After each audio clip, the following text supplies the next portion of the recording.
July 18, 2022, here to review WWE Royal Rumble. I love when the PLEs come on in the afternoon. You got so much to do for the rest of the day. And lucky for me, it took place on my off weekend. For the most part, every time the PLEs come on the afternoon, I always working. Thank God today was not it. Now, if you want to know how I felt overall about this show, please stay to end review for my final overall thoughts on the show. So we kick things off with the Women's Royal Rumble match. And I really enjoyed how they started off 1 and 2 with Alexa Bliss and Charlotte Flair, who are tag team partners. And they continue to tease each other, eliminate one each other, but they decide, we're going to wait for the next participant. And I got to give someone like Kiana James some credit. She's someone who don't get enough spotlight because she with Julia, but she looked good in this Royal Rumble match. And also, Maxine Dupree. But my favorite part of this match was Lash Legend. Lash Legend was so damn good in this match with a bunch of eliminations. She really stood out in this match, and she's going to be a big-time star in the company. And when it comes to the Royal Rumble match, we all look for surprises. For a lot of people, this was not a big surprise for them. But in Saudi Arabia, we got the return of Brie Mo. Yes, Brie Bella Mayhem returned to the WWE, and she got the biggest pop in this Royal Rumble match. Yes, I am not lying to you. If you did not see this Women's Royal match, she got the biggest pops during the Bryan Danielson kicks that really made the crowd go crazy. And I hate that Brie Mo theme song. To me, it's the worst wrestling theme of all time. But we get down to the final three: Saruka, Liv Morgan, and Tiffany Stratton. My pre-prediction video, I said Liv Morgan will win the Royal Rumble match. But did I turn out to be right? Yes, I was right. Liv Morgan is a 2026 Women's Royal Rumble winner. Now she can choose a champion from SmackDown or Raw. But who will she choose? We all know it's the easy one, Stephanie Vaquer. Now, overall, this Women's Royal match, it was okay at best. Gunther versus AJ Styles. If AJ Styles lose, he will have to retire as a WWE superstar. But this was the match of the night. This was a much grittier version of John Cena versus AJ Styles. These two guys tore it up in Saudi Arabia. Every single time AJ Styles put Gunther in the calf crusher, it felt a lot more important. The fans in Saudi Arabia, they were so behind the phenomenal one, AJ Styles. Every move AJ Styles did, it meant more because the crowd don't want to see AJ Styles retire. And when Gunther went on that time period of giving all these chops, it felt so damn brutal that you were feeling sorry for the babyface AJ Styles. AJ Styles got put in submission. He tried not to give up, but AJ Styles is officially done. Gunther made AJ Styles lose the same way John Cena did at Saturday Night Main Event. And you can see all the shock faces in Saudi Arabia that AJ Styles is officially done as a WWE superstar. AJ Styles was taking the gloves off, would pop the crowd, we put it back on, threw up his signature sign. That was saying, yes, I am done as a WWE superstar, but I ain't done at the moment. I see AJ Styles working one match in TNA Wrestling. Then he would head off to Jacksonville and go to AEW and have so many entertaining matches. Thank you, AJ Styles, for all you done in the W. Because when you came to the W, I did not expect your career to be like this in another company that's not TNA Wrestling. Sami Zayn versus Drew McIntyre W Championship match. This match right here had to follow up that last match. Very emotional for a lot of fans, but it was a decent match. Drew McIntyre, Sami Zayn, I can watch these guys wrestle a lot. Sami Zayn been the same character for the last couple of years. He wants to become a World Heavyweight Champion. But did he become a World Champion in this match?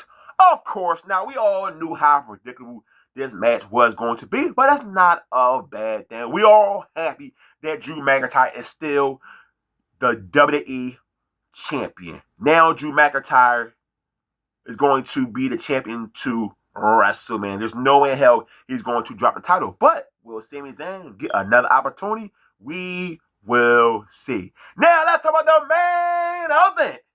The Men's Royal Rumble match. Now this Rumble match, it really flew by. But we did get a surprise.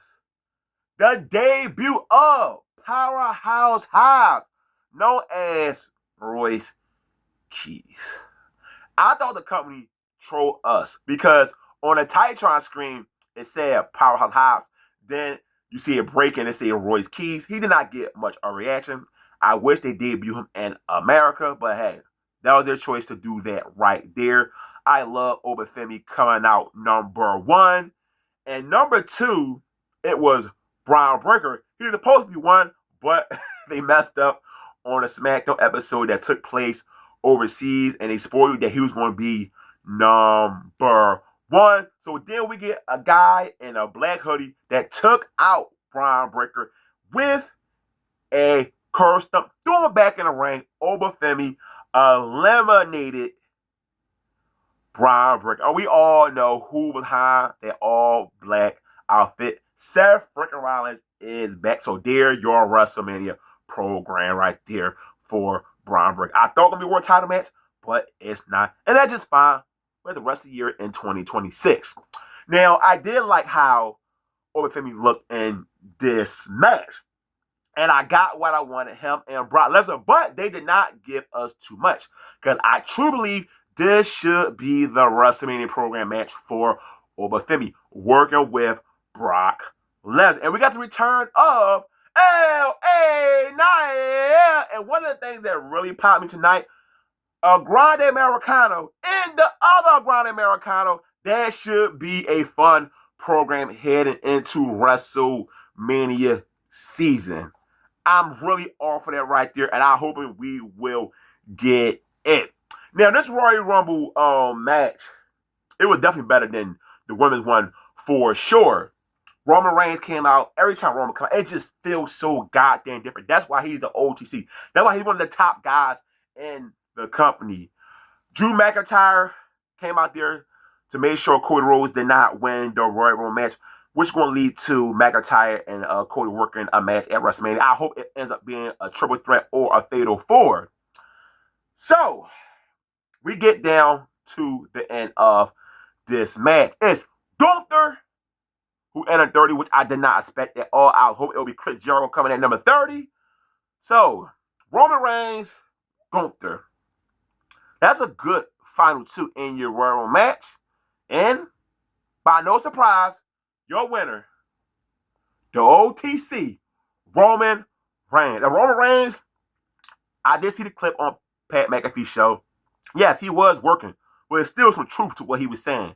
The company have not created any stars since he dropped the belt to Cody Rhodes. Now, Roman Reigns is a 2-time Royal Rumble winner, and he will face the champion from SmackDown or Raw, but we all know what the match is going to be.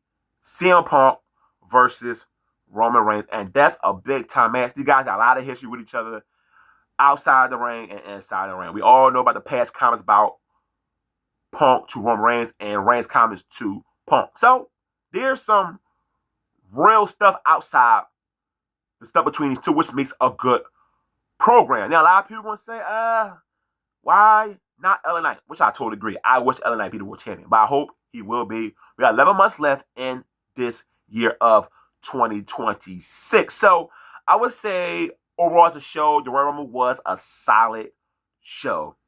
Nothing that really blew my socks away. The WWE since moved to ESPN have not had one great PLE just yet, but I hope the Elimination Chamber be their event or WrestleMania, so we just will see. So, if you got something to say about Royal Rumble, negative, positive, I'll respond to everybody per usual. Hit the like button on this video. As always, don't forget, hit the subscribe button. I'm out. Peace.